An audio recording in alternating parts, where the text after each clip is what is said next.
आपल्या रायगडाच्या पश्चिमेच्या कड्यातनं त्या आईने उतरण्याचं धाडस केलं. उभा कडा उतरून गडाच्या पायथ्याला सुखरूप उतरून गेला. दुसऱ्या दिवशी गडाच्या पायवटेतून गडाच्या माथ्यावरती महाराजांच्या दरबारामध्ये आणलंय. झालेली कहाणी विचारली. ती आई सांगते की राज, आम्ही आमच्या लेकरासाठी रायगडाचा पश्चिमेचा कडा उतरून गेलो, आम्हाला क्षमा द्या. राजा म्हणतात, फार रात्र होत्या, आपण रात्रीच्या वेळेस एवढा मोठा कडा उतरला, एकदा दिवसाचा कडा उतरून दाखवणार का?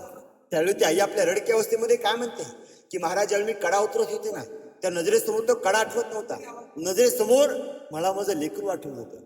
आता तेच बाल माझ्या कडेवरती माझ्या नजरेच्या समोर आहे राज, मला कड्यातनं खाली जाताच येणार नाही. दरबारात तिथे हिराचा सन्मान केला. त्या आईला साडीचोली बक्षीस दिलं. सन्मानाने पालखीत बसून गडाच्या पायथ्याला सुखरूप सोडून तो कडा तासून त्या कड्याला बुरुज बांधलाय आणि त्या बुरुजाला नाव दिलंय हिरकणीचा बुरुज. गडाच्या पश्चिमेच्या टोकाला तो हिरकणीचा कडा दिसत आजही बघता येतो.